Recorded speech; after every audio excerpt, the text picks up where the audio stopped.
ಹಳೆಯ ಚಿನ್ನದ ಒಡವೆನ ಅಧಿಕ ಬೆಲೆಗೆ ಮಾರಬೇಕೆ? ಅಂದ್ರೆ ಆಟಿಕಾಗೆ ಕಾಲ್ ಮಾಡಿ 8880 ಅಟ್ಟಿಕಾ ಗೋಲ್ಡ್ ಕಂಪನಿ.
ಎಸ್ ಸಿದ್ದರಾಮಯ್ಯನವರು ರಾಜೀನಾಮೆ ಕೊಡೋದಕ್ಕೆ ರೆಡಿ ಆಗಿದ್ದಾರೆ ಅನ್ನೋ ಸುದ್ದಿ ಬರ್ತಾ ಇದೆ. ಅವರು ನಾಳೆ ಸುದ್ದಿಗೋಷ್ಠಿಯನ್ನ ನಡೆಸಿ ರಾಜೀನಾಮೆ ಕೊಡ್ತಾರೆ. ಈ ಮಧ್ಯೆ ಡಿಕೆ ಶಿವಕುಮಾರ್ ಅವರು ಮುಖ್ಯಮಂತ್ರಿ ಆದರೆ ಪಕ್ಷದ ರಾಜ್ಯಾಧ್ಯಕ್ಷ ಸ್ಥಾನವನ್ನ ಸತೀಶ್ ಜಾರಕಿಹೊಳಿ ಅವರಿಗೆ ಕೊಡಲಾಗುವುದು.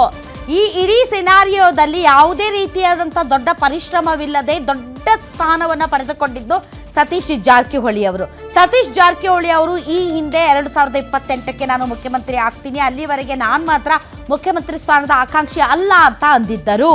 ಈ ಮಧ್ಯೆ ವಿಧಾನಸೌಧದಲ್ಲಿ ಸತೀಶ್ ಜಾರಕಿಹೊಳಿ, ಡಿಕೆ ಶಿವಕುಮಾರ್ ಮತ್ತು ಲಕ್ಷ್ಮೀ ಹೆಬ್ಬಾಳ್ಕರ್ ನಡುವೆ ಒಂದು ಮೀಟಿಂಗ್ ಕೂಡ ನಡೆದಿತ್ತು. ಡಿಕೆ ಶಿವಕುಮಾರ್ ಅವರು ಮುಖ್ಯಮಂತ್ರಿ ಆಗುವುದಾದರೆ ತಾವು ಯಾವುದೇ ರೀತಿಯಾದಂಥ ತಕರಾರು ತೆಗೆಯುವ ಹಾಗಿಲ್ಲ ಮತ್ತು ತಾವು ಪಕ್ಷಾಧ್ಯಕ್ಷರಾಗಿ ನೇಮಕವಾಗುವುದಕ್ಕೆ ಬೇಕಾದಂಥ ಸಪೋರ್ಟ್ ನಾನು ಮಾಡ್ತೀನಿ ಅಂತ ಡಿಕೆ ಶಿವಕುಮಾರ್ ಅವರು ಹೇಳಿದ್ರು. ಆ ನಿಟ್ಟಿನಲ್ಲಿ ಸತೀಶ್ ಜಾರಕಿಹೊಳಿ ಅವರು ಅದಾದ ಮೇಲೆ ಅವರ ಒಂದು ಹೇಳಿಕೆಗಳಲ್ಲಿ ಕೆಲ ಬದಲಾವಣೆಗಳನ್ನು ನಾವು ಕೂಡ ಕಾಣಬಹುದಾಗಿತ್ತು. ಸೊ DCM ಗಳ ನೇಮಕದಲ್ಲೂ ಕೂಡ ಈಗ ತನ್ನದೇ ಆದಂತಹ ಆಪ್ಷನ್ಸ್ ಅನ್ನು ಸಿದ್ದರಾಮಯ್ಯನವರು ಹೈಕಮಾಂಡ್ ಮುಂದೆ ಇಟ್ಟಿದ್ದಾರೆ. 4 ಜನ DCMಗಳನ್ನು ಮಾಡಿ ಸಮುದಾಯಕ್ಕೆ ಒಬ್ಬರು ಎನ್ನುವಂತೆ ಅಲ್ಪಸಂಖ್ಯಾತರ ಸಮುದಾಯದಿಂದ ಒಬ್ಬರು ಮತ್ತು ಹಿಂದುಳಿದ ವರ್ಗಗಳಿಂದ ಒಬ್ಬರು, ಲಿಂಗಾಯತ ಸಮುದಾಯದಿಂದ ಒಬ್ಬರು ಮತ್ತು ದಲಿತ ಸಮುದಾಯದಿಂದ ಒಬ್ಬರನ್ನ ಉಪಮುಖ್ಯಮಂತ್ರಿಯನ್ನಾಗಿ ಮಾಡಿ ಅನ್ನುವಂತಹ ಏನು ಆಪ್ಷನ್ ಅನ್ನ ಹೈಕಮಾಂಡ್ ಮುಂದೆ ಇಟ್ಟಿದ್ರು. ಹೈಕಮಾಂಡ್ ಅದನ್ನ ಒಪ್ಕೊಂಡಿದೆ ಅಂತ ಹೇಳಲಾಗ್ತಾ ಇದೆ. ಈ ಮಧ್ಯೆ ಹೈಕಮಾಂಡ್ ಕೂಡ ಸಿದ್ದರಾಮಯ್ಯನವರಿಗೆ ತಾವು ದಯವಿಟ್ಟು ರಾಜ್ಯಸಭೆಗೆ ಬನ್ನಿ ಅನ್ನುವಂಥ ಆಫರ್ ಕೊಟ್ಟಿದೆ. ಆ ಆಫರ್ ಅನ್ನ ಅವರು ತಿರಸ್ಕರಿಸಲಿಲ್ಲ ಮತ್ತು ಪುರಸ್ಕರಿಸಲಿಲ್ಲ. ಅದರ್ವೈಸ್ ಯತೀಂದ್ರ ಅವರಿಗೆ ಸೂಕ್ತ ಸ್ಥಾನಮಾನದ ವಿಚಾರದಲ್ಲಿ ಯತೀಂದ್ರ ಅವರಿಗೆ ಅರ್ಹತೆ ಇದ್ದರೆ ನೀವೇ ಕೊಡಿ, ಆದರೆ ಒಬ್ಬ ಮುಖ್ಯಮಂತ್ರಿ ಮತ್ತು ಮುಖ್ಯಮಂತ್ರಿಯ ಮಗ ಅನ್ನೋ ಕಾರಣಕ್ಕೆ ಅವರಿಗೆ ನೀವು ಏನು ಪದವಿಗಳನ್ನ ಆಫರ್ ಮಾಡ್ತಾ ಇರೋದು ಅದನ್ನು ನಾನು ಎಂಟರ್ಟೈನ್ ಮಾಡೋದಿಲ್ಲ ಅಂತ ಸಿದ್ದರಾಮಯ್ಯನವರು ಹೇಳಿದ್ದಾರಂತೆ. ಈ ಮಧ್ಯೆ ನಾಳೆ ರಣದೀಪ್ ಸಿಂಗ್ ಸುರ್ಜೇವಾಲಾ ಅವರು ರಾಜ್ಯಕ್ಕೆ ಬರ್ತಾ ಇದ್ದಾರೆ. ಅವರ ನೇತೃತ್ವದಲ್ಲಿ ಸುದ್ದಿಗೋಷ್ಠಿ ಕೂಡ ನಡೆಯುತ್ತೆ. ಆ ಸುದ್ದಿಗೋಷ್ಠಿಯಲ್ಲಿ ಸಿದ್ದರಾಮಯ್ಯನವರು ತಮ್ಮ ರಾಜೀನಾಮೆಯನ್ನು ಘೋಷಣೆ ಮಾಡುವಂತಹ ಸಾಧ್ಯತೆ ಇದೆ. ಸಿದ್ದರಾಮಯ್ಯನವರಿಗೆ ಪಕ್ಷ ಎಲ್ಲವೂ ಕೊಟ್ಟಿದೆ ಮತ್ತು ಸುದೀರ್ಘ 40 ವರ್ಷಗಳ ಕಾಲ ಅವರು ರಾಜಕಾರಣಕ್ಕೆ ಅಂಟಿಕೊಂಡು ಕೂತವರು, ರಾಜಕಾರಣವನ್ನು ಬಿಟ್ಟು ಹೋದವರಲ್ಲ. 2 ಬಾರಿ ಉಪಮುಖ್ಯಮಂತ್ರಿ, ವಿರೋಧ ಪಕ್ಷದ ನಾಯಕರು, ಮುಖ್ಯಮಂತ್ರಿಗಳು ಸೇರಿದಂತೆ ಇವನ್ ಕುಮಾರಸ್ವಾಮಿ ಅವರು ಮುಖ್ಯಮಂತ್ರಿ ಆಗಿದ್ದಂಥ ಸಂದರ್ಭದಲ್ಲಿ ಈ ಪಕ್ಷ ಮತ್ತು ಸರ್ಕಾರದ ನಡುವಿನ ಸಮನ್ವಯ ಸಮಿತಿ ಅಧ್ಯಕ್ಷರಾಗಿ ಕೂಡ ಕೆಲಸ ಮಾಡಿದ್ದಾರೆ. ಅಂದರೆ ರಾಜಕಾರಣದಲ್ಲಿ 40 ವರ್ಷಗಳಿಂದ ಸಕ್ರಿಯರಾಗಿರುವಂತಹ ಒಬ್ಬ ಮಾಸ್ ಲೀಡರ್ ಸಿದ್ದರಾಮಯ್ಯನವರು. ಸೊ ಸಿದ್ದರಾಮಯ್ಯನವರ ರಾಜಕೀಯ ಜೀವನ ಏನಿದೆ ಅದು ಕರ್ನಾಟಕದ ರಾಜಕಾರಣದಲ್ಲಿ ಸದಾ ನೆನಪಿಟ್ಟುಕೊಳ್ಳುವಂತಹದ್ದು. ಆದರೆ ಅವರೀಗ ರಾಷ್ಟ್ರ ರಾಜಕಾರಣಕ್ಕೆ ಹೋಗ್ತಾರೆ ಅಥವಾ ಹೋಗಲ್ವಾ ಅನ್ನೋದ್ರ ಬಗ್ಗೆ ಒಂದು ಕ್ಲಾರಿಟಿ ಬೇಕಾಗಿದೆ. ಈ ಮಧ್ಯೆ DK ಶಿವಕುಮಾರ್ ಅವರು ಶುಕ್ರವಾರ ಪ್ರಮಾಣ ವಚನ ಸ್ವೀಕಾರ ಮಾಡ್ತಾರೆ ಅಂತ ಹೇಳಲಾಗ್ತಾ ಇದೆ. ದೆಹಲಿಯಲ್ಲಿ ಮಾಧ್ಯಮಗಳು ಅವ್ರನ್ನ ಟ್ರ್ಯಾಕ್ ಮಾಡ್ತಾ ಇದೆ, ಆದರೆ ಅವರು ಟ್ರ್ಯಾಕ್ ಸಿಗ್ತಾ ಇಲ್ಲ. ಅವರು ಕರ್ನಾಟಕ ಭವನದಲ್ಲೂ ಇಲ್ಲ ಮತ್ತು ಅವರ ನಿವಾಸದಲ್ಲೂ ಇಲ್ಲ. ಅವ್ರು ಬೇರೆ ಅಜ್ಞಾತ ಸ್ಥಳದಲ್ಲಿ ಮೀಟಿಂಗ್ ಮಾಡ್ತಾ ಇದ್ದಾರೆ ಅಂತ ಹೇಳಲಾಗ್ತಾ ಇದೆ. ಈ ಮಧ್ಯೆ Rahul Gandhi is very upset with ಹಿರಿಯ ಸಚಿವರುಗಳು ಮತ್ತು ಅವರ ಕಾರ್ಯವೈಖರಿ. ಹಾಗಾಗಿ ಫುಲ್ ರೀಶಫಲ್ ಮಾಡೋಣ, ಒಂದು ಹೊಸ ಕ್ಯಾಬಿನೆಟ್ ಅನ್ನು ಮಾಡೋಣ, ಅನುಭವಿಗಳು ಮತ್ತು ನ್ಯೂ ಕಮರ್ಸ್ಗಳ ಸಮತೋಲಿತ ಕ್ಯಾಬಿನೆಟ್ ಅನ್ನು ರಚನೆ ಮಾಡಿ ಮುಂದಿನ ದಿನಗಳಲ್ಲಿ ರಾಜ್ಯದಲ್ಲಿ ನಡೆಯಬಹುದಾದಂಥ ಚುನಾವಣೆಗೆ ರೆಡಿ ಮಾಡೋಣ ಅಂತ ರಾಹುಲ್ ಗಾಂಧಿ ಅವರು ತೀರ್ಮಾನ ಮಾಡಿದ್ದಾರೆ.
ಯುವಕ ನಾಯಕರಿಗೆ ಜವಾಬ್ದಾರಿ ಕೊಡೋದಕ್ಕೆ ನಾಟ್ DK ಶಿವ್ ಉತ್ಸುಕತೆ, ಡೆಫಿನೆಟ್ಲಿ ಇಟ್ಸ್ ರಾಹುಲ್ ಗಾಂಧಿ ಅವರು ಮುಂದಿನ 2028ರ ಚುನಾವಣೆಗೆ ಈಗಾಗಲೇ ತಮಿಳುನಾಡು ಸೇರಿದಂತೆ ಬೇರೆ ಬೇರೆ ಭಾಗದಲ್ಲಿ ಇವನ್ ಈ ಒಂದು ಕಾಕ್ರೋಚ್ ಮೂವ್ಮೆಂಟ್ ಏನಿದೆ, ಕಾಕ್ರೋಚ್ ಜನತಾ ಪಾರ್ಟಿ ಅಂತಂದರೆ ಜೆನ್ಸಿಗಳು, ಯಂಗ್ ಆ್ಯಂಡ್ ಎನರ್ಜೆಟಿಕ್ ಯೂತ್ಸ್ ಒಂದು ಹೊಸ ಬದಲಾವಣೆಯನ್ನು ಬಯಸ್ತಾ ಇದ್ದಾರೆ.